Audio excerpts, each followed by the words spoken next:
some there's a lot of good stuff happening out there, man. Yeah, I've been checking your shows out. I've been coming on, popping in and popping out. I'm digging it. Totally. You do this every night now. It looks Just like. about. Yeah. I like the discussions. I like the open discussions. I think we really get people get a lot out of that. Okay. Namaste. Good morning, good afternoon, good evening, wherever you may be across the planet, around the world. My name is Greg Prescott from In5D.com. And you're tuned into another In5D Live. Tonight, we're going to be talking with Todd Medina. And if you want to go into deep conversations, I have a feeling tonight is going to be one of those. So before we get moving here, I just want to remind you guys, if you want t-shirts like this, high vibrational, high energy t-shirts made with a dye that contains the sand of 99.9% quartz crystal sand of Siesta Key Beach, positive thoughts and intentions, and Ho'oponopono, lots of high vibrational energy into these shirts. I suggest you go to in5d.net, just like .com, but .net, real simple to find. And as you guys know, I had Adrienne Goff on the other night, crystal expert Adrienne Goff, and she gave us crystals for each chakra. So I went out and bought all the crystals that she recommended. I spent like a couple $100 on all these crystals, but I'm going to be putting those into the dye bottles as well. So like, for example, on the root chakra, I'll be putting in black tourmaline and shungite in the red bottles of dye, along with the 99.9% quartz crystal sand to magnify those energies. And then I'll be doing that for each chakra shirt. So it's going to be really cool. Looking forward to that new project. And I got to thank Adrienne Goff for coming on and lighting that idea for me. And also, I just want to remind you guys too, another way you can help sponsor this program is through our Patreon account. So just go to patreon.com/in5D. We got these different tiers you can join, like 111. You'll get alerted for videos like this and every other video I have. Been coming on just about every night. So you'll get a heads up of what time I'll be coming on, because who knows, sometimes I only give like half an hour heads up. It's whenever spirit guides me to, and I'm feeling that push right now for us to get together and everybody to tell their story. So at 111, you'll get notified of that. You'll also be able to comment on any of those videos on our Patreon account, and you get listed on our In5D Patreon wall of eternal gratitude. So at the 555, you get all that, plus ad-free articles and the Insiders Club private chat on Zoom on the first Wednesday of every month, which is coming up this upcoming Wednesday. Looking forward to that. And then if you go to the 1111, you get all that, plus the exclusive afterthoughts, because I'm always forgetting stuff. And that I'm like, oh shit, I should have put that in the video. But yeah, I'll do the afterthoughts videos. And then I also do an exclusive mid-month energy report on Patreon. So I think that's all I got for that. Without further ado, I'm going to bring in Todd Medina from Soulogy. Hey, Todd, how you doing, brother? Hey, what's going on, man? It's good to see you. Good to see you too, man. Where are you at now? I'm in St. Pete Beach. Okay, nice. Yeah, we were gifted a place to plug in our RV and broadcast, man, for 45 days straight. What we haven't been able to do that since right through the end of March. Yeah, through March 31st. Yeah, outstanding. So come April 1st, I don't know where we're going, but I'm sure we'll see you again, though. Spirit will guide you exactly where you need to be. Yeah, definitely. So let's just start out. Tell us a little about yourself. About me? Yeah. Well, I have a story like most of the people in our circles, in our community. I had a succession of traumas. I can look back at the gift of them now, but I had a succession of traumas in 2011. And then on May 31st at 1:11 in the morning, I had one of what would become many divine episodes. I guess my higher self appeared as the cosmic Christ in the trees behind my house and told me why are you taking everything so seriously? And at the time I had a very sick family member and 4 kids in the house, and I was on welfare. I had had a 6-figure income and for many years as a senior executive, and I had to come home and take care of my family. And so anyway, uh, there it appeared in the trees, and I knew it wasn't Jesus like from the Bible. And I was like, oh, what's happening? It was really weird because I was totally calm when it happened, and then he says to me, he's laughing, he's kind of laughing, and I'm like, what's going on? He goes, what are you so worried about? And I said, well, what do you mean? I'm like, I'm at the end of my rope here, emotionally, physically, mentally. He says, well, I've been watching over your family for 2.5 years. And 2.5 years earlier, my wife at the time had tried to commit suicide and ate 50 Tylenol PMs. And, that was another experience. But anyway, I just was like, oh, and this like wave went down my body, and it was like peace and love, and what people describe in out of body experiences and near death experiences. And so I was like, ah, cool, and I looked back up at him, and he was laughing harder, but he was laughing in a way like you would laugh at a kid who's taking something too seriously. And I said, well, what's up with that? And he said, well, you're the one of the unshakable faith, and we're going to find out because your world's about to turn upside down. And he said, just remember, you'll never be forsaken and you'll never be alone. And with that, I went upstairs and went to bed with my family for the last time. The next morning I woke up, and without going into detail, everything changed. And then 6 weeks later, I decided, because I didn't have a car, didn't have my family, no kids in the house for 23 years, first time in 23 years. Um, didn't have any money. I had a couple $100, and I decided I was going to just go homeless. And so that's what I did for about 2 years. And I was given Soulogy, the name Soulogy, about 7-8 months into that spirit walk. And Archangel Michael came in and said, Soulogy. And I said, what's that? He said, the other side of truth. I said, okay. I said, what does that mean? He goes, well, you figure it out. So then there was this whole, and this again, I understand were aspects of me now, but then there was this whole period of about 2 months where 6 different ascended masters would come in, they'd sit down with me, and we would hang out and talk, and a lot of memories came back.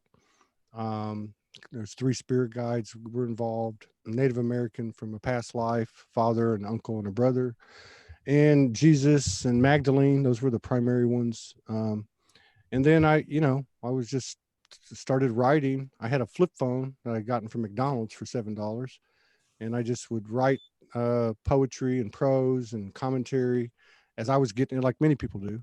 And I just started sending it to this group that I created, Soulogy, and that went on for a while. And then after about 2 years, I came off the streets. I got a laptop, started putting my words to pictures.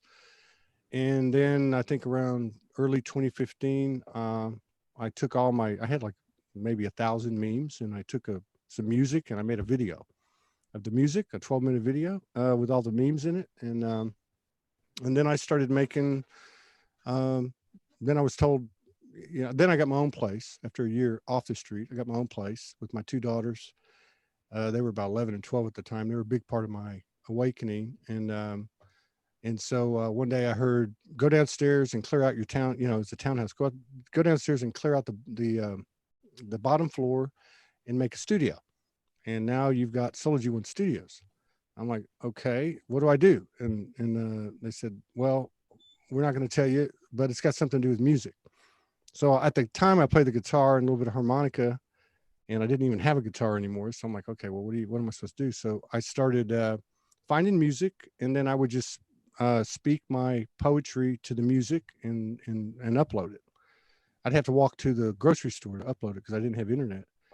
And then from there, I started doing some video production. I did about 100 what I call soul speak music videos. And I started, rapping a little, I don't call it rapping, but like conscious flow or whatever. And then in September of 2015, a little later that year, I met Morgan Lee at 3:33 in the morning. On September the 3rd, I was curled up in a ball, and I was crying, and I was going through all this devastating, as we all have, in the fetal position. and it was something with my lower chakras. And I called in Quan Yin. I'm like, please help me, because she'd helped me before, and it didn't work. And so I remember jumping off the couch at 3:33 in the morning, and I was like, I need her now, you know. And one of those things where you say it and you don't even know why you're saying it. And about a minute later, this woman messaged me, who I had messaged before. I kind of stalked her a little bit, and I said, "Hey, you want to join Soulogy?" And I never even asked anybody else. I just was coming on to her basically, and she had written me back. And then when she wrote me back, I said, "I need to talk to you." Like, that knowing just came in. So we ended up merging, something that we would do a lot over the next 15 months before she came to the States for the first time. Did a lot of helioscamos, etherical merging, all chakras, a lot of expansion. And then she came for 10 weeks. In the first 5 weeks, she put me through a boot camp. She's a specialist. She's a energy practitioner, 20 years. She, DNA reprogramming. I mean, the whole nine yards. Very quietly, did it for free. And so she came in from Australia, and basically said, "I'm here. I'm serious, and you've got some shadow." And I'm like, "What's that?" I don't have any shadow. I'm okay. So she had these exercises she put me through, and sure enough, 5 weeks later, I came out very expanded, and we spent a few more weeks together, and then we were apart for 9 months, and she came back in 2018, and we had a divine union ceremony, which was incredible. And then we were apart 4 months and spent most of last year in Kauai together. I ended up in Kauai by spirit guided me to Kauai, and she came, and we thought we were going to live there happily ever after. And so we were doing our work, and I should back up a little bit. In when she came the summer when we got married in 2018, she said, and she told me early on, you have a pretty good audience. I think at the time we had about 18,000 people. We got about 80,000 now. And she said, you need to start bringing people on screen and sharing their stories, their skills and abilities, and so on. And so anyway, back up to so in the summer of 2018, when she came down, she took control of the production and started scheduling, great people like yourself on the show. And 1,750 episodes later, Soul Speaks 5D, it's become kind of the backbone of Soulogy. And we're looking at doing some new things. We've always been about expanding things, and so we're looking at building a platform that we've been talking about for over a year, which will be a multi-channel, handheld, accessible, 24/7 network that will be. We have independent servers. We have independent stream. The only thing we're tied to any matrix, possibility is the bandwidth, but we purchase the bandwidth. And it's a kind of a combination of Facebook, YouTube, Wikipedia, with an instant messenger, profile based community program, community aspect to it. But the main thing is it's a template for people like such as you that could come in and say, hey, I'm tired of broadcasting on YouTube and Facebook. I've been suppressed a lot. You can relate to that. I can relate to that. And here we go. And so it'll all be based on what I call 5D commerce, which is something I downloaded from the Arcturians in the summer of 2018, which is based on the honor system and paying it forward. And the idea is that we will distribute the abundance proportionate to the viewership of those people that put their channels up, and just go with it, And so that's kind of where we're headed. I don't know when that's going to happen.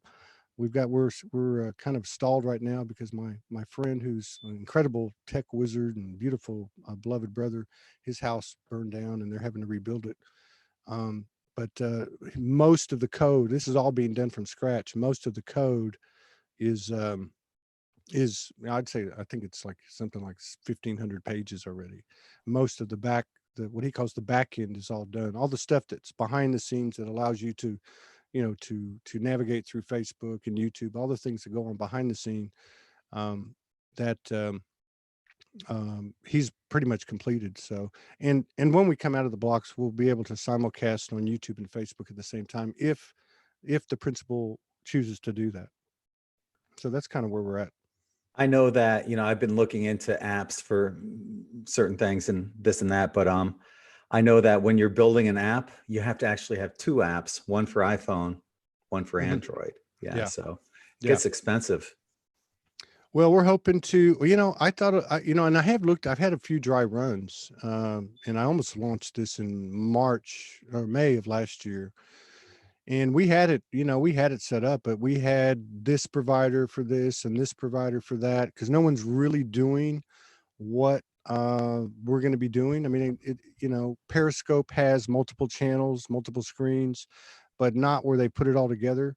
But one of the things that I found out working with my brother Aaron is that a lot of this stuff, because we're building the code, we can actually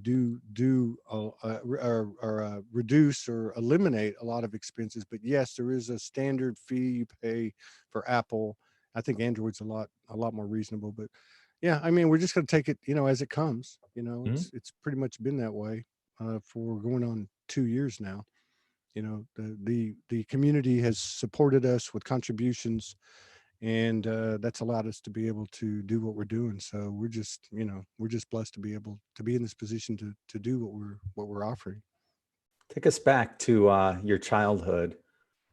What was that like? Did you have any idea when you were a kid that you might be ending up here in this metaphysical world? Were there any interests perhaps that you might have had as a child that kind of gave you a clue that you would end up here? Um, well, I think intuitively, yeah, and it's interesting too because most of the people I talk to on the show, they pretty much have the same story. Some will say, "Yeah, I was seeing things when I was a kid, and had certain clairs or whatever."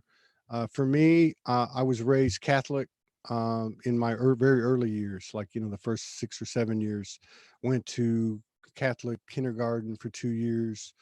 I was in a Mexican American community and family, and then very, very Catholic down in South Texas. And so when I went to church, I still, I don't obviously don't follow the Catholic Church in anymore, but there's still something about being able to walk into one. There's a place I can go to that I don't know, I guess because it's a very sacred environment or frequency, even though we know there's a lot of BS behind it. But for me, I remember like at night sleeping, I can remember now that I have more awareness. I can remember having certain energies around, particularly in dream state, and right, in that state right before you fall asleep. And then I can remember coming home and get in the Catholic Church. They had these little prayer cards, and I would set them up like in like a little pattern, and like they were my flock, and I would sit there and I would priest. I thought I was going to be a priest, but I would preach to them, and and I look back now and I realize because of some of the memories I've had too, this was something that I've done before. It's always been an interest. I always had an interest in what religions, philosophies, that type of thing. I read boatloads of books from 20 to almost 40. Probably had, a couple thousand books I went through, maybe even 3,000 books. There was a lot because I was reading 2 3 books a week, and all of them were pretty much related to that or human achievement. But yeah, I think and I always had a direct relationship with the universe. I would say I probably went to in the early days like Mother Mary and Jesus. I kind of chose Jesus as my guardian angel, and this is a little kid, 5 6 years old. I had some kind of divine episodes or divine intervention things happen to me, like almost getting hit by a car and something moved my bike off the road. So I always knew it was there, and I think I went into the matrix, went into the corporate world, got married, had 3 kids, got married again, had 3 kids. Had a national position with the companies I worked for, did a lot of high level consulting. So I was traveling a lot. There's a lot of stuff going on. So I kind of got away from it a little bit in my 30s. And then I took a flight one time from San Antonio to Chicago, and and from 15 to 50, I suffered seizures. And I realize now that these seizures were like resets for me. And I probably had 150 seizures in those years. But anyway, I get on this plane, and when I had seizures, I mean, anyone that's ever had seizures knows you can lose your bowels, you can urinate, you can vomit, you can do all three. And so I was on this plane, and early in the morning we take off, and I knew I was going to have a seizure. So I run up to the front of the plane, and I told the stewardess I'm going to have a seizure, and she said, "Go in the bathroom." And with that, I just boom, I hit the ground. And when I hit the ground, I felt my body shoot out. It was essentially what people describe as a near death experience. My body shot out. I was in my light body. I had full conscious thought. I'm like, oh my God, where am I at? And so there was this big figure.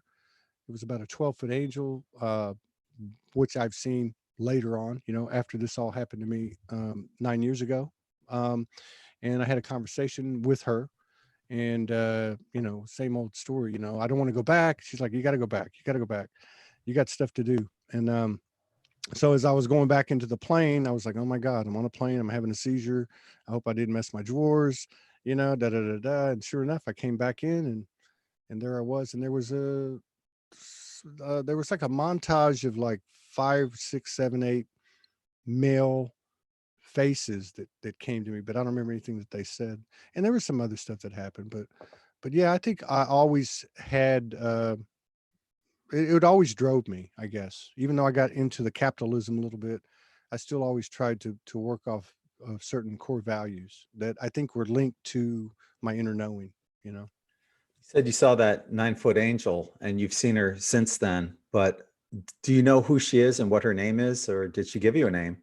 Yeah. Well, not at that time she didn't. When I woke up, and then I went on the streets. It started a whole journey, this 2 year spirit walk, because I spent most of my day just walking, walking, walking, walking. And the nights I basically had been teaching myself how to dance because I had lost my guitars, and I started dancing in the the techno clubs and the electronic clubs and the hip hop clubs. And I would have a lot of experiences there. One of the things that happened early on was was this team of angels, basically. And again, I just kind of see this now as aspects of me or my team, metaphoric, translating into images that I can understand and get the message of the code. But yeah, she actually did. She told me that most people had on average, like say 3 guardian angels. She said you have a team of 24, and her name Ariel, Ariel, Ariel. I don't really know how to pronounce it because I saw it in a, more not sound. But they came a few times back in the early days when I was being indoctrinated by these aspects of these 6 ascendeds, which were basically they were biblical prophets, that some that I knew, some that I didn't know. And every now and then they would come in, and they would like circle and above me, and kind of like open up like a portal. And then sometimes Jesus might step through with a message or different things like that. But yeah, they were very, and they showed me some other things too. I remember one time I went to this sanctuary I used to go to. It was a pond in a park that had just been constructed, where a lot of stuff happened to me. And they came and showed me how they had basically saved my life like 25 times. I was like watching a video on the other side of the pond, and they said, we were there always, and this is what it looked like. Like I remember one time they were showing me that there was an incline. I was in Florida actually, and I was coming back from doing some work and driving into Tampa, and I had a seizure. By the way, I haven't really had one in 5 years now, so I know that's a good sign. But I had a seizure while I was driving, and I drove into a swamp down this incline and hit a tree head on, like at 60 miles an hour. And but I was fine. But anyway, they showed me in this video, which I was watching with my 2 eyes, not just my third eye. And they showed me how they were like holding the car up so it wouldn't roll, which it should have, based on what the cops said and everybody that was there. Yeah, so that was interesting. Yeah, I forgot about that. Let me ask you this. You said that you read a lot of books. What were some of your favorite authors and books that you read throughout the years? I had this thing about going into used bookstores, and I lived in a town of about 250,000 people in South Texas, which isn't a tremendously big city. I would say there might have been like three mm, fairly good sized ones. Nothing compared to like a big city, but and I had this knack for finding first editions, and one of the first ones I found was Tales of Power by Carlos Castaneda. That was a very inspirational book for me. Some of the other ones would be The Alchemist by Paulo Coelho. Was a big book. There were some other contemporary authors that I didn't really wasn't fanatical about, but there were parts of what they taught, such as Tony Robbins, particularly neuro linguistic programming and diet. Um, Brian Tracy, who was kind of a self help kind of guy, but he had kind of a metaphysical slant to it. I read a lot of biographies of people that were, the human spirit would come out, high achievement, known and unknown. Dan Milliman, Path of the Peaceful Warrior. There was a whole lot of them. Secret of the Ages by Robert Collier. I had a few poetry books, and then there was like Nietzsche, Kant, Goethe. I liked a lot. I might be mispronouncing his name. So yeah, there was, I was really into history, really into human achievement, very much into metaphysical. I had the Quran, I had the Bible, of course. I read a lot of the different religions, Buddhism, Suzuki, and just Hindu. I mean, I just kind of touched everything and kind of stuck my toe in the water for everything. But yeah, so it was a pretty broad library that got depleted and taken a couple of times as I was traveling through the matrix. Yeah. So what is Todd Medina passionate about? What brings Todd Medina joy? What brings me joy? Wow. Yeah, I just got chills when you asked me that. This is kind of cool being on the other end. Well, obviously, I'm blessed. Joy to me, like I was just having this little communion. It would have been last night, and I was like, man, I am so grateful. I am so grateful to be here.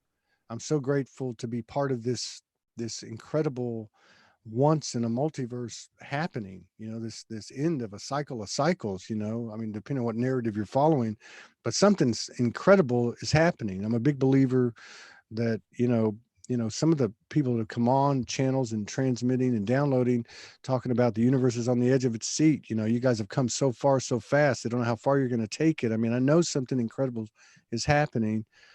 So I'm very passionate about life. I think the human is both the mission and the prize. I'm absolutely the most blessed soul on the face of the earth. I've got an incredible partner in Morgan Lee, who's an incredible, a person, and I have to remind myself every now and then she's your partner. So that means you're just like her, you're equal to her, because she's Is that she your twin formidable. flame? We don't really resonate with that term. Okay.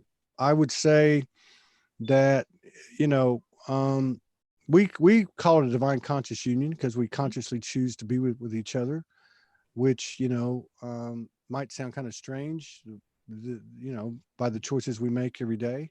I can only say that we've had tremendous number of it's one thing to have divine episodes and dimensional occurrences when you're alone, but when you're with somebody and you're both seeing the same thing, that's some powerful stuff. And so we've had a lot of those. I Confirmation. can only yeah, I can only say that, like, we have continued to elevate and follow the guidance. Our relationships gotten stronger and stronger. So yeah, obviously, my passion. I look at our what we're doing here. I think is multi-purposeful, and I would say that my core purpose, beyond my own self-realization and self-expansion, is to anchor divine union, that frequency. Uh, you know, that frequency to the earth, in as part of, or one aspect of, say, several aspects that are helping us through this transition. I kind of forgot what you asked me. Did I answer it? What brings you passion? Yeah. Yeah. So she does. I mean, she's like, Yeah. I mean, we're like, we're part of that sacred union is the sacred sexuality, which I had no idea, I was getting into that. I mean, she's been downloading this stuff for 20 years. And a lot of this stuff she had, fully, pretty fully a general understanding at a minimum by probably 2010. So she was kind of one of those that's been waiting for everybody to catch up. But yeah, so I'm really passionate about life. The way I look at it is, no matter what's been said, no matter what we download, no matter what experiences we have, divine episodes, whatever, it really comes down to, I'm here talking to you right now. We were under the tree at Siesta Key Beach with a bunch of people. There's a reason I'm getting chills right now. I mean, life is life, and that's really all we got. We really don't know anything else. We don't know. I mean, we can have all these experiences and everything. And I certainly believe, for instance, as an example, that Morgan and I have had many, many lives. We've done this many, many times. And that's just my own truth that I'm just using as an example. But when I get right down to it, I really don't know. When I get right down to it, was I hallucinating that night when I saw Jesus in the trees? And, or when I had Star Family come into the room and she was there? Were we both crazy? I don't know. What I do know is that I'm here. Something's happening.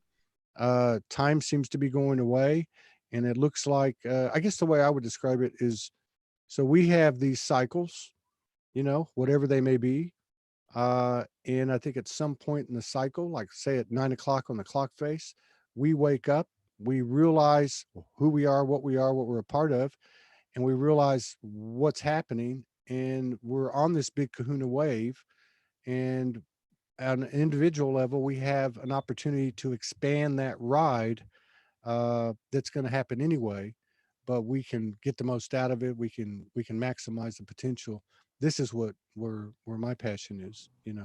So if you had that vision of Jesus in the trees and you had that vision of Archangel Michael, and they were both aspects of yourself, what happens when you have visions together with someone else like Morgan Lee and you both see them?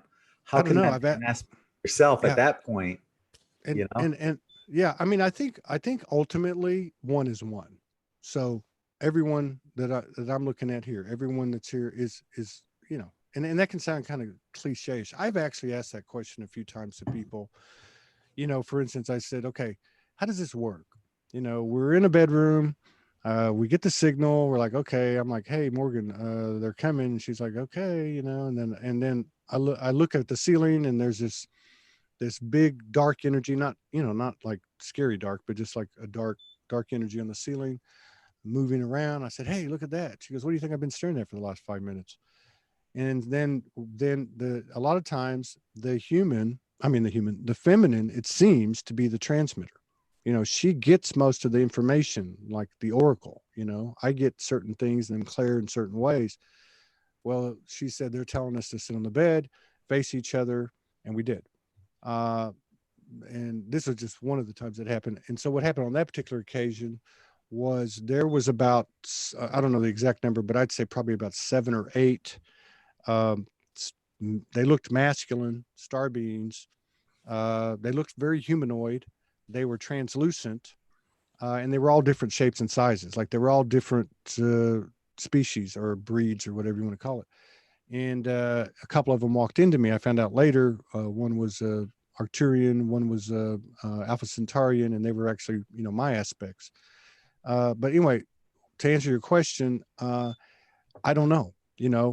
I mean, I think what must happen. Like we've had a lot of dragon episodes in the last few months, and clearly visible.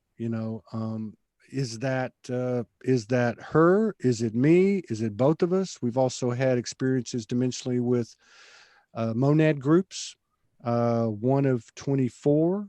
Another one I think I want to say had maybe another 12, and then one that we ran into when we went up, that seemed to be the highest one we've been to, and there were 12. And one of the energies in that monad stepped forth, and said and explained to us that it was both of us in one in one entity. So I don't really know for sure. I just look at everything as an aspect of myself. And one of the reasons that I do that is because both her and I have seen some things that don't look too, they don't exactly look like they're warm and fuzzy, friendly, Pillsbury Doughboys, like the whatever that was in the Ghostbusters marching through the streets of New York. These were like grotesque. I mean, really weird looking stuff. And I look at it, well, they've never been a threat. They've always brought high frequency and information. But to be honest with you, I don't know. But to me, because I used to ask Morgan that question all the time when we first met, I'd say, well, wait, you're sitting there and I'm over here. So how can we be, but I guess beyond the 3D level of comprehension, it's more understandable. That's the only way I can see it. I don't know for sure. But like I said earlier, how do we know any of this? How do we know we're not just at the mercy of whatever? I don't know. Exactly. Right now, am I interviewing you, or is this each personality just being played out for that person, yourself, myself? Or am I talking to myself right now and that's it? Yeah. What's going on right now? Yeah. Interpret that. Yeah. I don't know. I know. I'll give you another example. I remember I told you the story about meeting her at 3:33 in the morning. We messaged because she had a rule. She worked with a lot of people in soul merging. That was one of her roles. She was honing her skills, and then she met me, and she never would talk to people on the phone. And so for me, it was 3:30 in the morning, and for her, it was probably morning or I don't know, late at night. But anyway, when I woke up, this is in the original studio. I woke up like say 9:30 or 10 o'clock, and I immediately hit her up and I said, I need to talk to you on the phone. She's like, no, no, no, no, we're not going to talk on the phone. I'm like, no, no, I need to talk to you on the phone. So we got on the phone, and because of my state, my the chaotic state of my life and the successive transmission traumas that were occurring, I wasn't all there, and I was obviously very shadowed, and I wasn't aware of that. So a lot of the stuff that was happening to me, even things that were absolutely cut and dry, like I had a big glass, a tumbler of warm tea explode next to me when I asked a question, and it was Archangel Michael energy. But so I didn't really always trust everything. But when I got on the phone with her, I started having these visions, immediately. And I was like, I don't know what's going on here, but it's like at the beginning of the world, you were the goddess, I was the god. I said, you go that way, I'll go this way. We'll meet at the end. And I said, I think that's where we're at. Are we separate? Are you and I separate? I mean, ultimately, I don't think we are. I mean, I think oneness is oneness, but how this works, I don't know. A lot of people talk about, we're all fractals and we're all the universe experience itself. I mean, I think, for me, I've always tried to keep things simple. And for me, it's like all comes down to the present and what we can do with this trip. I'll never be Todd Medina again, as far as I know. I'll never be Todd again. So I have this awareness now, this self-realization, self-empowerment. It's all building with my brothers and sisters. And I'd like to see what I can do with it. And I really think that we've kind of come full circle.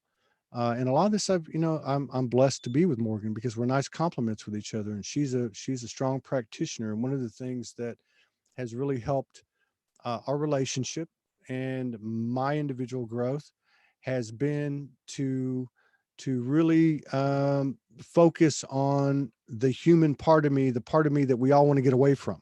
You know, beam me up, Scotty. I want to go home. Get me out of here. We've all had suicidal thoughts. I mean, I've had them. I've even had them after I've been awake more than once. You know what I mean? But one thing that I've really learned from her is reprogramming.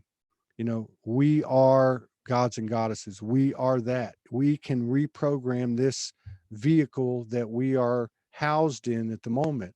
We can work with our multidimensional aspects. We can work with our future self, our past self. We can work with anything out there because we have connection to any of it. But I think that's what seems to be coming to the forefront for me, and I believe it will be happening for everybody when we start to come full circle. We have a saying at Soulogy. The number one is hashtag I am soul, but the second one is hashtag the human is the hero. Because why in the hell would we be 99% of the time conscious with less than 1% of our consciousness? It's got to be really important. The human is the are the boots on the ground, and I really believe that the way that we really bring into total alignment all of these aspects of ourselves is through the reprogramming that we can actually take responsibility for and implement and initiate, not just within ourselves but in our relationships as well. I totally get what you're saying too about, for example, one time I let off a show, namaste, good morning, good afternoon, good evening, wherever you may be from across the planet, around the world, in Lakech Alakeen. I'm another you, you're another me. This is another website. Isn't that what it all just boils down to, right? Yeah. We are just one, basically here, one presence, vibrating Yeah, at the same, exactly. well, at the same vibratory level, at Yeah. least with each other. Which reminds me of something. I want to go back. You said that many of the people that you've interviewed say that something incredible is happening. Hmm. Give us some examples of stuff that you might have heard might be happening this year or sometime in the near future. I do ask questions on the show in regard to like forecasting. One of the things that's become obvious to me is that we can't really even plan a year out, 2 years out. I think the same thing goes with forecasting. I think, for instance, if you go to a really good psychic, for instance, or a medium or fortune teller, whatever you want to call them, uh, I believe that there might be some accuracy in that moment. If you're both aligned and both the fields are open and with some certain prerequisites. But I think that reading or that forecast is for that moment, because once that moment passes, then anything could happen. Right now, to go back to your question, over the last I want to say 4 or 5 months, we'll use as an example, Jason Estes, Franco Di Nicola, Amanda Lawrence, Sandra Walters. I could probably name 6 or 7 Morgan. I could probably name 6 or 7 other people that have very good intel that's starting to correlate and line up. For instance, that March is going to be uh, kind of the beginning of the boom. That June is going to almost look like a totally different place. uh what people talked about the event for a long time last year until nobody's talking about it anymore because everybody predicted it was going to happen and never did. Or I think that as far as what's going to happen, I just had a show with Rick Jewers before I came on here, and I kind of asked him the same thing, and I said to him, what do you think, so and so that they're saying in June, or they're saying December this. He said, you know what, no, it can be now. We can alter, we can choose it, we can change it, we can transform it instantaneously. And I believe that's very true, because one of the things that is happening to around the world is you're having instantaneous healings. You're having these miracles and magic happen in people's lives. And there's countless examples. It's just not mainstream media. Another example would be, and you're part of this, with the red tide, with say hurricanes coming to Florida, or hurricanes are going to hit somewhere, and there would be these meditation groups. Somebody would put a post up, hey, let's all meditate and let's disperse that hurricane headed, and it happens. you know so there's something to be said for that. I think that yes, we could say today, let's take so and so and so and so and so and so and so and so who have had a good history of intel, and let's put all their stuff together and let's project some type of forecast.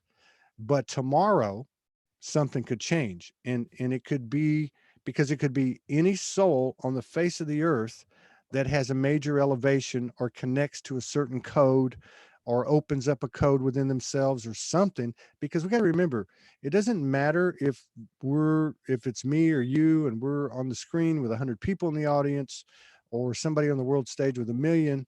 or it's somebody who, and there's many of these, and you know that, uh, particularly women, that has been, connected to infinite intelligence for 20 years in the solitude of their own home, in anonymity, with no notoriety, who have been working grids, who have been communicating with star family, who've been anchoring stuff in. But when these things happen, whether there's an audience or there's not an audience, these codes and light beams, or whatever you want to call them, photons, whatever, are anchored into what I call the holy grid. The human hybrid soul grid. People talk about Christ consciousness grid, and they talk about this grid and that grid. I think there is a human hybrid soul grid where we all have our etheric hands together, and it's lighting up, and one person's dimensional experience or divine episode or transmission or download or anchoring of code affects everybody. And because of that, we're what can happen on the external in the collective is just a reflection of what can happen inside of any one of us. So if any one of us could transform instantaneously, this whole place could transform instantaneously. So that's just my Kind of long like way the of saying. 100th monkey effect, right? Yeah. Yeah, yeah, on steroids. Yeah, Mhm. like the monkey effect exponentially, in the sense that uh, it could happen today, and we make this quantum leap, but tomorrow, um, it's a new game. I remember when I was on the streets, they would tell me, the you, me, we, and it would say to me, "Hey, because I started hearing the word ascension, and they're like, okay, ascension is a 10 when you wake up today." So I'm like, all right. So you go and you go and you go, and maybe you get up to 9 or 10, and you wake up the next morning, and there's a new 10, and the 10 from yesterday is a one now, and that's where you're at. So that element's there too. Um, I think one of the reasons that there's going to be a big difference this year is because the multidimensionality is really going to be take a hold. I think there's a lot more people woke and functioning in dimension, and pulling in code and transforming than even the best of us could think. You know. I totally get everything that you're saying here, and I can't argue with any of it, especially when you were talking about these timelines.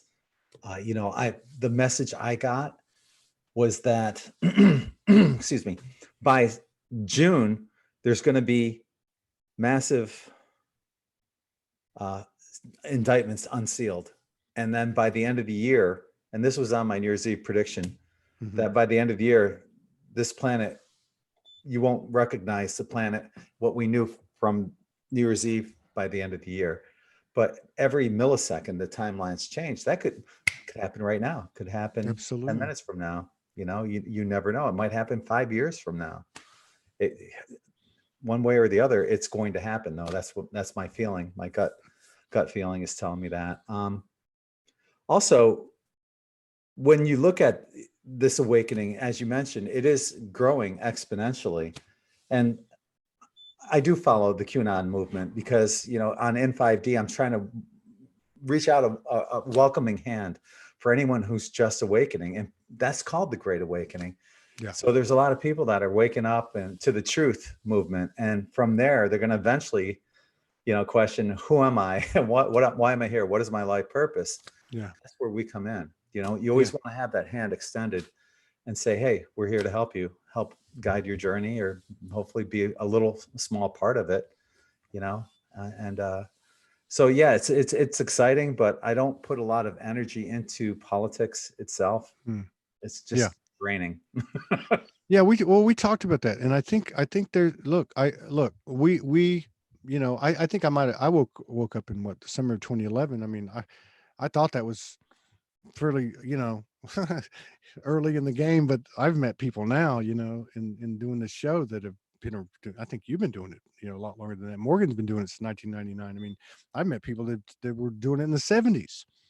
Uh, eh, you know, it for many people, the internet really started to have an impact, I think, in terms of transfer of information, uh, around 2010, or late 20, oh 08, oh 09, oh 10, certainly by 2012.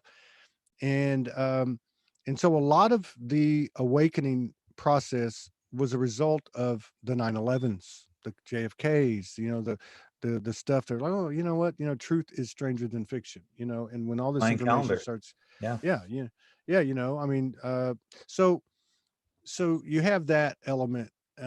If I look at anything external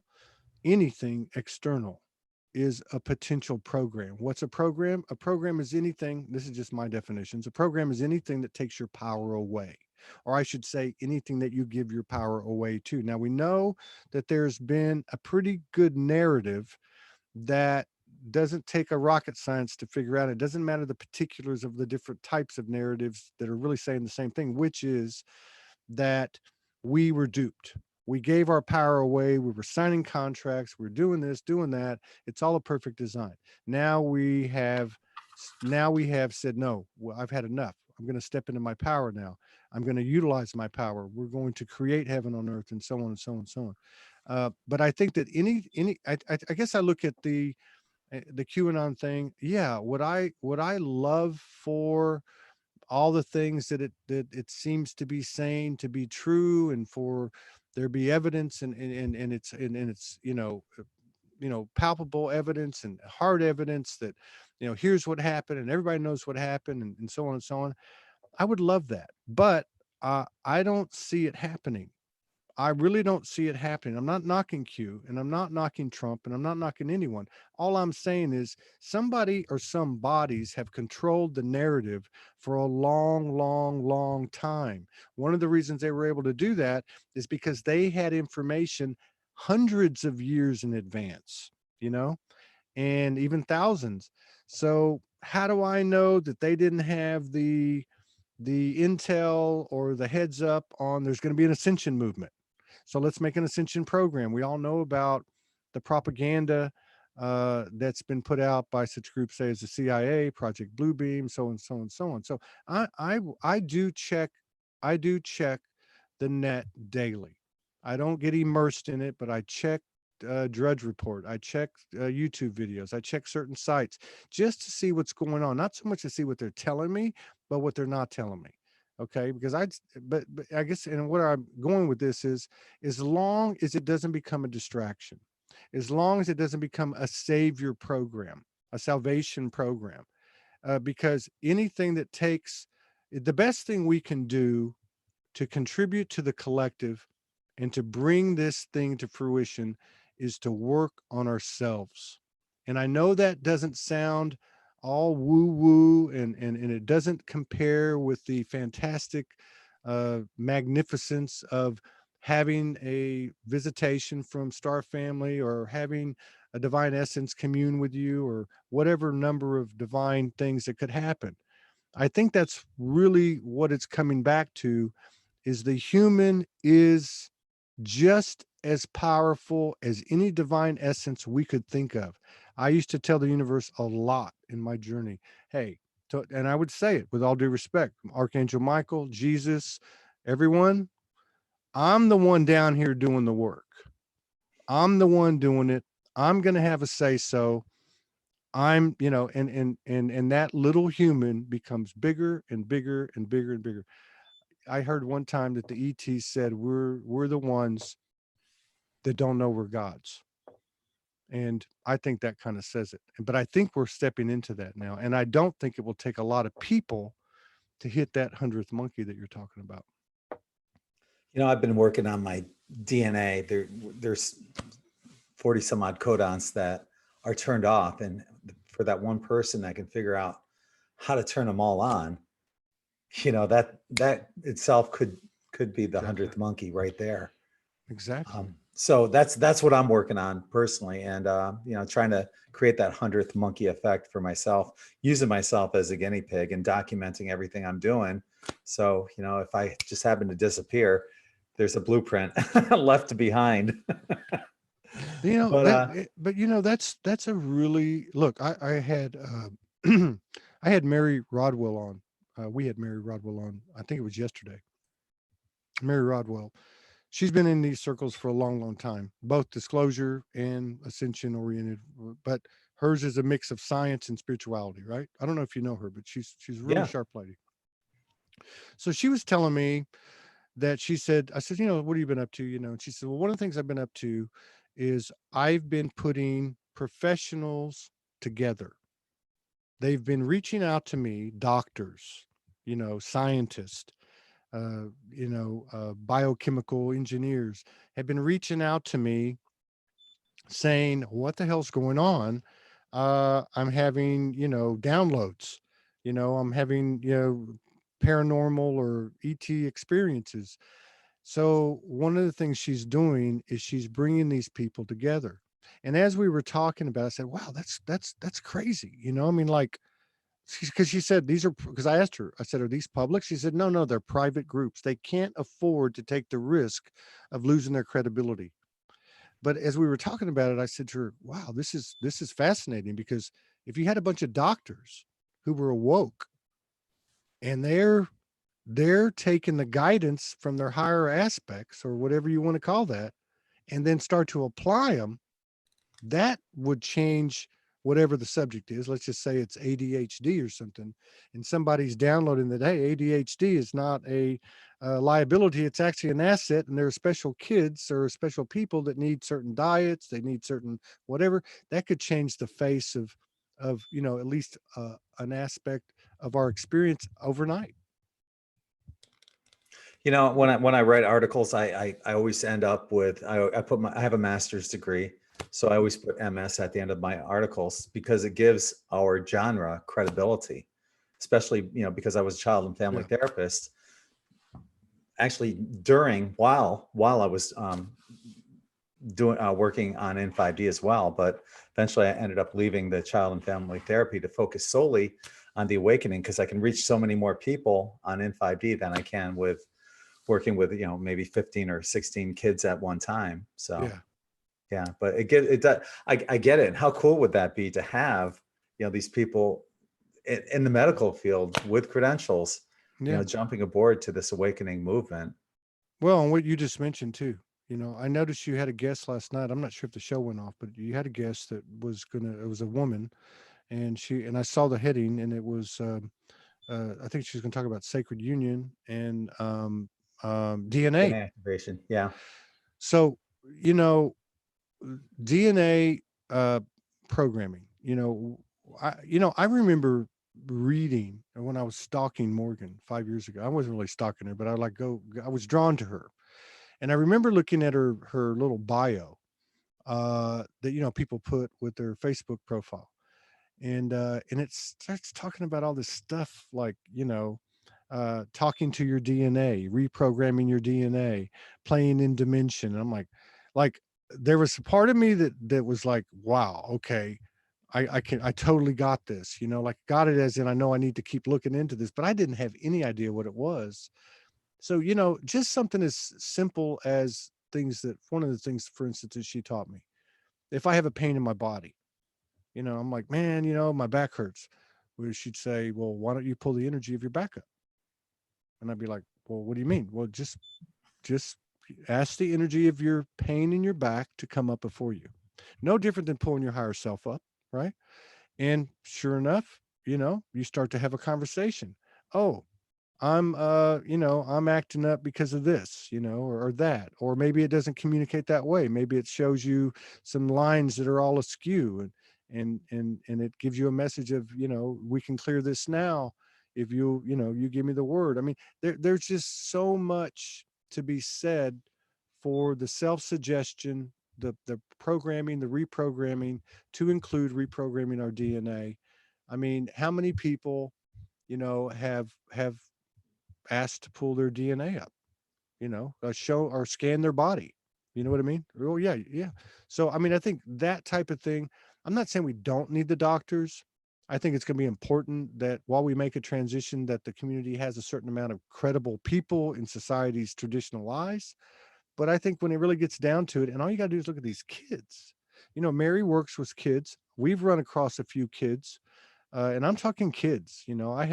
I have my first grandson is here in Seminole, and I just happened to be here. So I go over there. He's 3 months old, and I go in there, and my daughter was getting ready for work, and he had a dirty diaper. You know, like 6 kids. I'm like, I'm never going to change a diaper again, but here I go.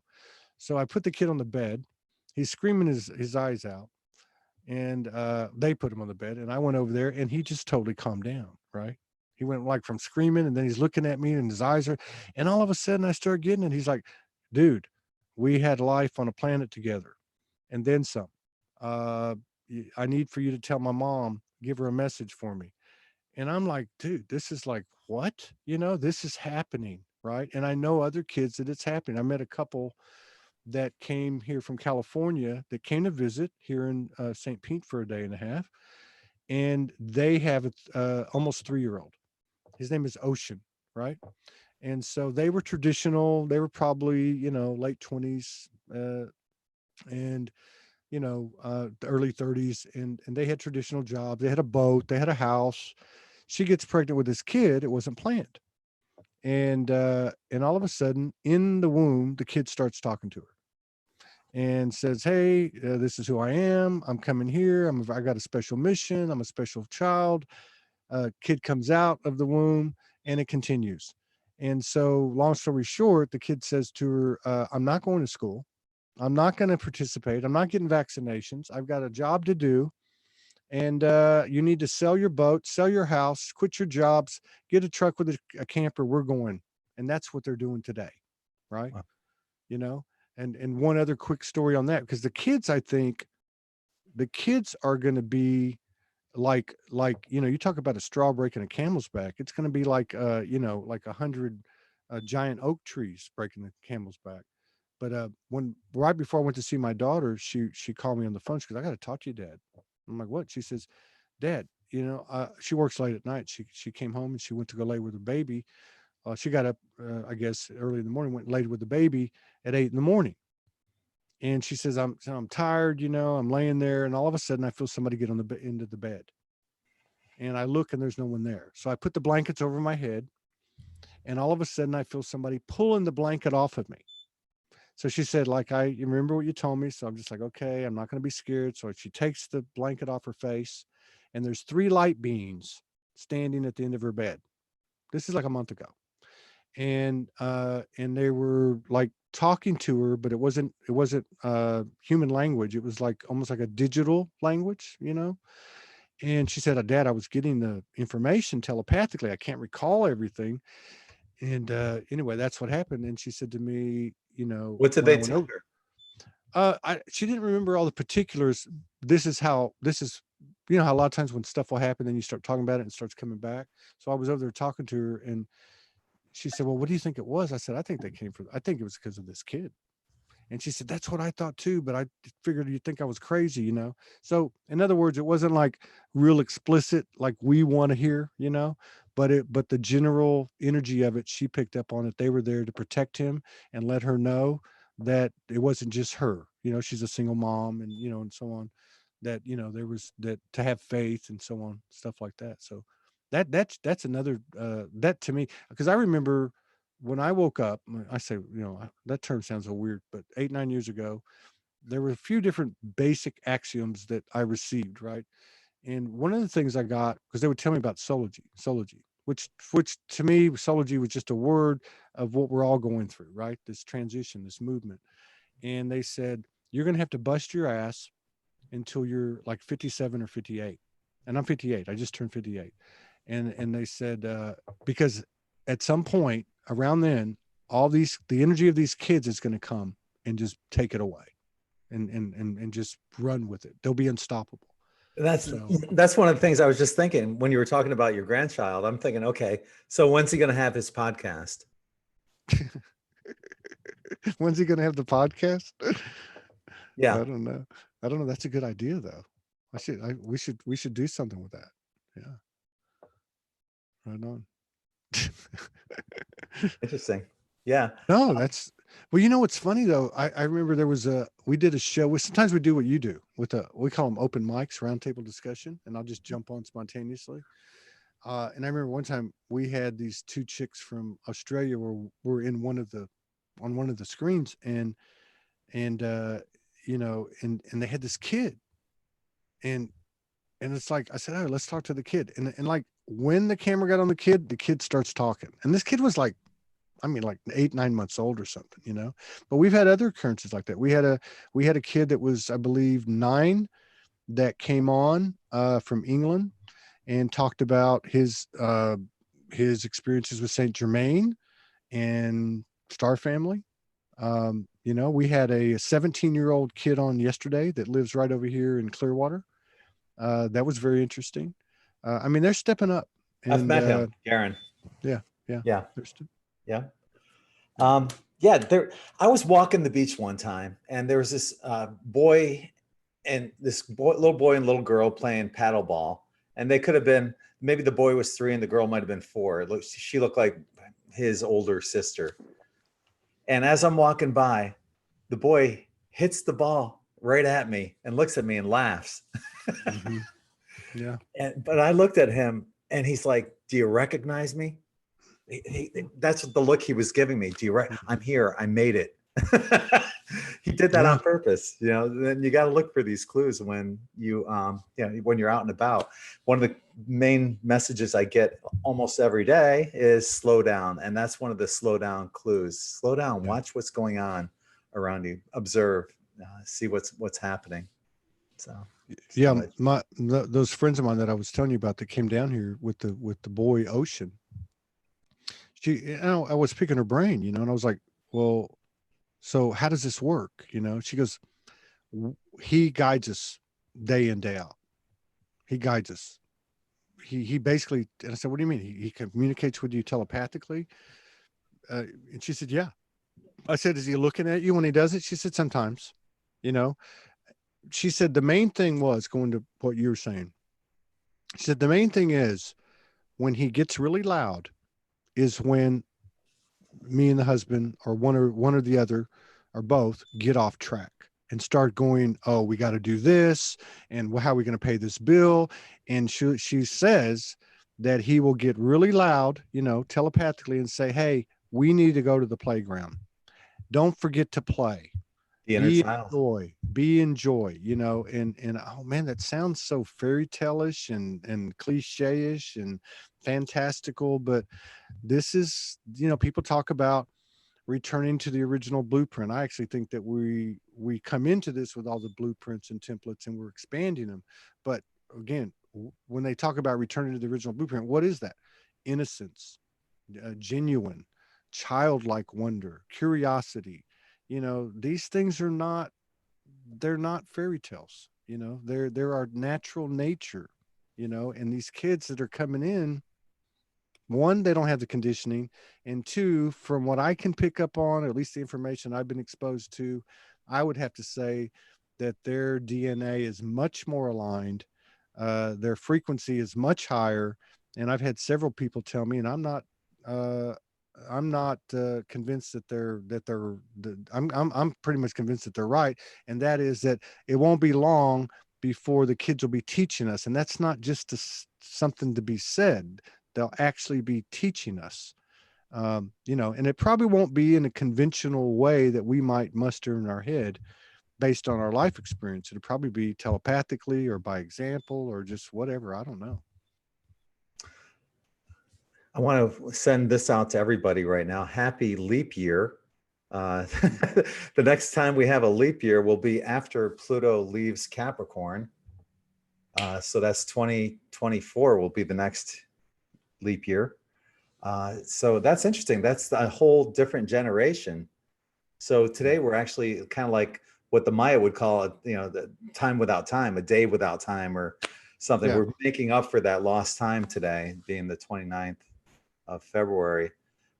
Your Pluto, your Pluto and my Pluto, most of the Pluto people that are our ages or in our ages ballpark, we're all Pluto in Virgo, I I don't know. believe.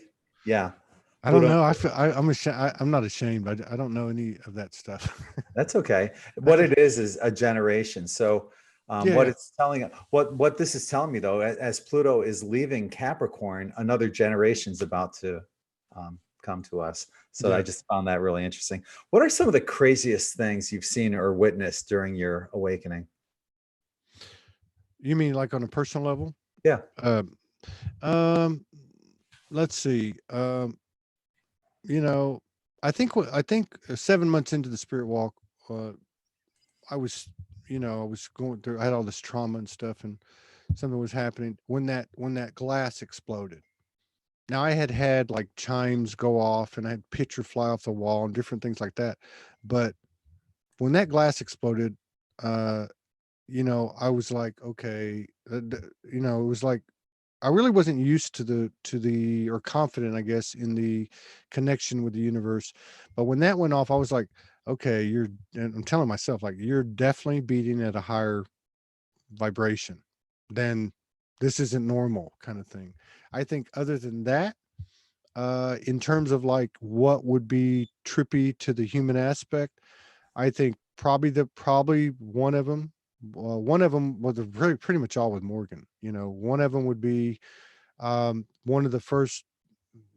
Well, it was an incredible experience. What happened was we were in the bedroom. We knew they were coming in. We felt something coming in. We were told, kneel on the bed, face each other, put your hands together. We didn't talk other than she giggled and I said, "What the F is going on?" a few times because we didn't talk to the next day. We both experienced the same thing. And what it was, the first thing that happened was I'm looking at her in a dimly lit, kind of bedroom. It wasn't pitch black. I could see her pretty clearly. I could see her DNA and she could see mine. Now, we weren't telling each other this. Then the next thing that happened was from about the chest up, it all went black and it looked like when you look up into the stars on a clear night. It just looked like the cosmos. And then the next thing that happened was her face started morphing into all these different earth incarnations. And I'm like, oh, I remember you. And I remember now this is in my head, and I'm looking in disbelief, like, am I seeing this? Am I seeing this? But this went on for like 45 minutes. And then from there, it went to like off planet and even off universe morphing faces, incarnations. One of them had two heads. One of them was tall. One of them was short. So some of them weren't very good looking at all. Well, the same thing was happening. She was looking at me. The interesting thing about that whole transmission was, when I met her, you know, I told you what happened when I got her on the phone, but one of the first things I heard in my head was, "This is Merlin's daughter." Now, of course, I don't mean literally. We're talking energy here. But when that night happened, when it concluded, and it was starting to die down, the faces were still morphing. I saw two heads again, and I thought, oh, I guess she had another one with two heads. And then I see this figure walk out from behind her, dude. I'm not kidding, and it looked like Santa Claus. Had the hair and the beard just like you. You know what I mean? And Thanks. but he was I kind of like that. full. He was kind of full, and he looked at me, and he like it was telepathic. He just kind of, I don't know if he made a motion, but again, it was no different than looking at you walking out from behind her, but translucent. And he looked at me and kind of like gave her to me, like, and then he walked through the wall and left. you know so I would say that night was extraordinary. The um the um uh the night that the Star family brothers came in and two walked into me, that was extraordinary because we were both looking at the same thing. And then I think probably the most incredible thing that's ever happened to me was the first time that her and I had physical heriosgamos, and we did not know what was going to happen. We did not know anything. We put our hands together as we do every night, and all of a sudden, she started to have chakragasms, soulgasms. And this went on for like 20 or 30 minutes. And I'm laying there going, oh, is this what sacred sex is going to be like? And then all of a sudden it started happening to me. My legs are shaking and I'm having like female orgasms, and I'm like, whoa, is this what it's going to be like? Eventually, into the next hour, we got into what might look like typical, like say a missionary, uh, but there was no movement. there was just the what do you call it, the intercourse, the, you know, Penetration. the penetration. Thank you. There was the Keep penetration, going. the full penetration. There was the full penetration. There was no movement. I held that position for about an hour, and about halfway through it, now we're sitting there and we're literally in a dimensional state. So it was the etherical merging helioscomus that we'd had, but we're also in the physical now. And so I'm holding that position, and about halfway through that hour, I had what by biological terms would have been a climax, but it wasn't a normal one. There was no spasming. It was just like a fire hose, right? And it was electrical. And it was basically Kundalini, chi, whatever you want to call it. And this went on for, a total of like 4 hours. We didn't even work up a sweat. There wasn't anything like that. It wasn't like that. It's really hard to explain, but that to me was probably the most incredible thing that's happened so far, not just because of what happened, but what the future holds. And I don't mean just for Todd and Morgan. I mean for the entire human race. When we uncork our sacred sexual energy, which is our creative energy, and the integration of the physical and the non-physical, that's probably the most powerful thing that's happened. I get that a lot too. Sometimes I'll get a message, and it's not necessarily for me, it's for everyone. It's a global message, and that's what it sounds like you're getting as well. One of mine was that it was through a dream, and I was standing inside of a house that was being built, the foundation of a house, and there's cinder blocks all around, and I was I was straddling one ladder. My feet were on the ladder on the right and the ladder on the left. There was three ladders there, and I was straddling the middle one, and I'm at the top of the ladders. So that's basically all I remembered from that dream. But the dream was a global dream. It was for everyone. Yeah. One of the classes I took in college was the psychology of sleep and dreams. And what your typical dream interpretation of ladder would be, if you're going up, well, you might get a promotion in your job or whatever, but I see it as something more than that. I think that the dream analysis needs to really change, because when you look at a ladder, the first thing I think of is DNA. And there were three strands of DNA basically that I was straddling. Now, are we going to 12 strands? That could well be possible, but I couldn't envision myself straddling 12 ladders. Three ladders, yeah, I can envision that in my dream. So I saw that. And in the psychology of sleep and dreams, when you're driving a car, or if you're in a house, the car is you, the house is you. For example, if you ever have a dream that you're driving a car and you hit the brakes and your car's not stopping, that means something in your life at that time is out of control.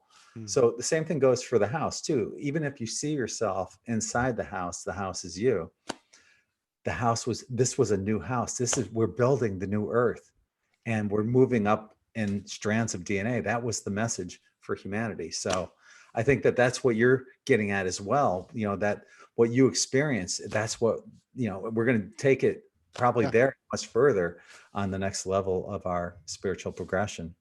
Yeah, I think, as I've said for years, not because I'm smart, just because I was given that information on a lot of my early posts, or early videos. I'd say, as the individual go, I'm giving you this information on the spirit walk, because as the individual goes, so goes the collective.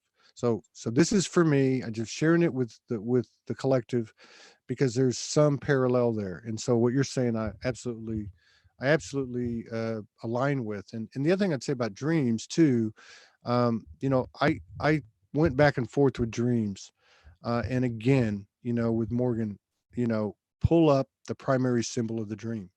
You know, that energy, it's all energy. It will all speak to us. We can communicate. We can integrate with it.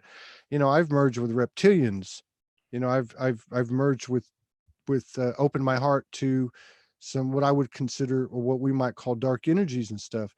Uh, because it was part of my path, to find, like with all of us. But we can communicate with anything at all. And I do think, especially now, I say really, especially now, I think the dreams the lucid dreams, and I'm not the only one that's saying this, the lucid dreams in the last few weeks have really picked up. And I think they both carry, I think there's some element of like collapsing timelines involved, you know, but I think there's a huge almost like it's bleeding through to our conscious state, so we can remember more and apply it. I think it's going to get clearer and clearer for us. I think the clarity is really coming up. I don't want to be rude, because I have the comments here, and somebody asked about the Gospel of Yeah, that's I was what going to bring that up. Yeah. okay. So I'm So glad that you saw that. yeah, so you know, I think everything is you know, even if they took let's say a sacred text and they you know, modified it, there's still an element in all that stuff that we can still connect with, that has, say, the frequency of truth. But the Gnostics, St. Thomas, St. Philip, Magdalene, you know, there's something, at least for me. Now, I know we're universal seeds. The whole universe is represented here. We have it all in our DNA. Some things seem more familiar than other things, but the Essenes, the Dead Sea Scrolls, Nag Hammadi, um, I think that's some great literature. I think it's some great cookie crumb trails, cookie crumbs for the trail home, because I have studied that quite a bit, because it's very resonant with me and was from the very begin, even before I woke up, and for two reasons. One, because the fact that they were left out, and if you really dig into the history of Thomas and Philip and Magdalene, you're going to find some really powerful stuff in the literature, in the literary recollections of their lives, and the stuff that are attributed to them. I think there's also a galactic connection to the Essenes, and I feel, and I think it's Pleiadian. And I don't just say this from research. I think this is also kind of the knowing thing, right? The other reason that I think that those things are really important is because the Dead Sea Scrolls, Nag Hammadi, they probably 20-30% of those texts explain what I would call the fourth dimension, or the astral, where the archonic energy was. It goes into depth about it. I mean, if that stuff was known back then, and it's been kept from us 2,500 years later, that just goes to show you, you know, I mean, you know, and again, a lot of this stuff doesn't really apply anymore, because I really feel that we have enough information now. We don't need to know every detail. We have enough information, and there's enough people that are their information is aligning. We can kind of put it together in a general way and say, okay, this shift is real. I'm real. I'm multidimensional. Da, da, da, da. What are we going to do with it now? I think that's the phase we're at. What are we going to do with it now? You know, and I think that's like I said at the beginning of the show, man. We're the mission and we're the prize, you know. And so, a good question though. Yeah, we I are the mean, because light you've been waiting I'm for. biased. Yeah. Yeah, exactly. Right. Marta's Exactly. asking, what does seeing flying cars, actual four-wheel cars, but flying in dreams mean? So if the car is you and you're seeing those cars, you know, well, it means that you can fly. Many of us have had dreams of flying. For myself, you know, I'm afraid of heights. I don't like heights, but that's why I want to jump out of an airplane with a parachute to face that fear. But in my dreams, when I can fly, I can arch my back and swoop down and fly, and there's no fear whatsoever. So in that dream, what you're probably seeing, because you mentioned multiple cars, you're probably seeing a group of people flying in that dream. That's our natural state of being on the other side of the veil. So I hope that answered your question there. Um, I want to ask you about this too. Well, first thing, I didn't know that you played guitar, and I had my guitar there at our meetup on the beach. Why didn't you ask to play it? Well, because right before my my reawakening occurred in May of 2011, I had two guitars, and they both were destroyed. So, and I used to spend. So to answer your question, without going into the story, I haven't played. I lost my calluses too. I mean, I haven't played in 8 years now. I went to this gathering that we had over here in wherever whatever little town it was, Palm Harbor or something, a couple of weeks ago with the Lamplight group, and one of the people, one of my friends, Monica D. Benware, who's been in the area for years and years, she brought me a guitar, so I have one now. I have an acoustic. I have a pretty cool little acoustic. So Good. I Start playing haven't. it. Yeah, I'm going to. You know, because I did for years, 4 or 5 years. You know, as I was leading up to my awakening, I had a lot of, like we all did, had a lot of stress, and that's what I would do every night. I would sit in the back courtyard and I would play for 2 3 hours. You know, Let me ask you something real quick. Is that a wireless microphone, or is it yeah, hardwired, or yeah. okay? Because there seems to be like some static coming out. And is it just me? And show me on Is YouTube. it? Is anyone else hearing that? Like a Is it? static, Is it? Does it sound like a weird voice kind of thing? like a kind of thing? Like Okay, it might be. It might be the mic. Was it happening the whole time? no, no. Maybe it was the way you're holding the mic. I don't know, Oh, could be. or I the don't. connection. I need a new one. Lots It of sounds static. good Yeah, now. they're getting it. But Yeah. Heather was saying Oh, it yes. does. Val was saying yes. Carolyn, yes, yes, yes. Okay. Everyone was hearing that. Try talking now.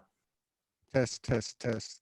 Yep, I'm still getting it. Yeah, there's like a Oh, little staticky kind of thing going well, on. that's okay. Maybe that's my sign. Uh, I probably need to head out. I've still got stuff to do. We've been on an hour and a half. How long do you Yeah. stay on? A long time. Oh I God, got. I'd have kept you on another half hour. Let me hang on. Oh, they're saying it's your mic. No, Oh, it's mine. Well, I'm hearing it on yours. is that? Can you hear me? Can you? Yeah, I hear you. I hear you. Okay, hang on. Let me try something. I don't know what happened. I had problems with it before. Can you Okay. hear me? Can you hear me all right? Yeah, I hear you. It's not as loud as what it was. Yeah, yeah.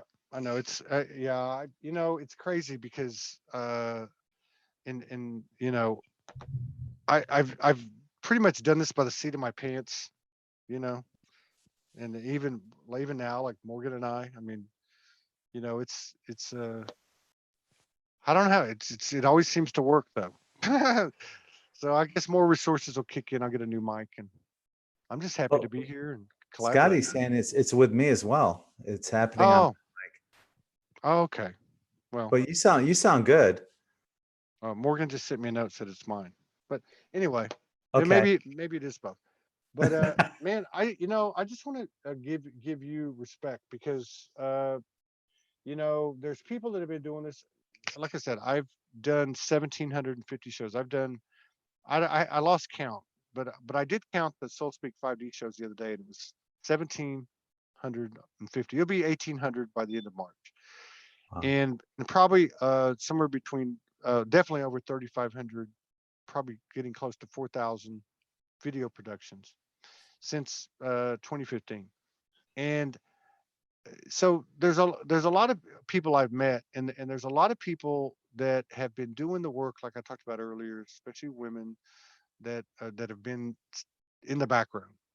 But there's not a lot of people that have been putting it out there on video, doing the things you've been doing. There's a few, but you and some of the others have been doing this. Magenta Pixie, 10 years. I mean, Yeah, since 7, 8, 9. 2008. Yeah, Yeah. like I mean, I just want to say thank you for blazing the trail, and I really look forward to, Morgan went to Kansas City after I saw you uh, for 8 or 9 days. I didn't know what I was going to do because I hadn't got the guidance yet. I thought, well, maybe I'll go to Sedona. Maybe I'll see if Greg wants to go to Sedona with me. We'll go hang out for a couple of weeks. But I really look forward to collaborating with you in the future. Thank you for everything that you do and have done and continue to do. And I just look forward to co-creating with you in the future and I'm always, I'm always open. So if you ever want to do something, just hit me up. Morgan actually contacted you to see if you would come on our show. And she said, she said, Greg sent me a Zoom link. And I said, oh, I guess we're going on his show, you know? So, but everything's perfect, but Yeah. I just wanted to say thanks, and thanks to your audience and everybody. Yeah, Um, we have a lot of family that cross over between your show and my show. So, a lot of people are already familiar with you. And mm, for those that aren't, make sure you subscribe to Todd's YouTube channel mm, and check out his Facebook page as well. So, because you'll catch all these amazing shows, 1,700 plus shows that mm, he's done. So, yeah. Yeah, right on, man. I appreciate it. all right, brother. Well, thank you for joining us. Yeah, man. I So really enjoyed it, and I'd love to do it again sometime, anytime. definitely Your show doesn't matter. Somebody sounds else. good, brother. All right, you take care, man. You Thank as you, well. everybody. Y'all take All care. right, guys. So what I'm going to do, I'm going to have a spirit chat after this. I'm going to log off and then log back on. So come to my personal Facebook page, go to Twitter, or go to our Patreon account, In5D Patreon, and you'll see a link there for that. And we'll do I got my new cards. So we'll do some Oracle card readings and fun stuff like that. And once again, I just want to thank Todd for joining us. I'll put his info in the more info section below the YouTube video so you can follow him as well if you're not already. And make sure you thumbs up if you enjoyed this. And check us out on in5d.net for killer shirts, or In5D Patreon, so you're updated on when we're doing shows like this. So I'll see you guys. It's 9 o'clock right now, 9:04. We'll come back we'll say 9:30. Sounds good? Sounds good to me. So if I see you then, we'll see you then. If I don't, I'm sending you all infinite love and light. Till the next time, namaste. This is Greg from In5D.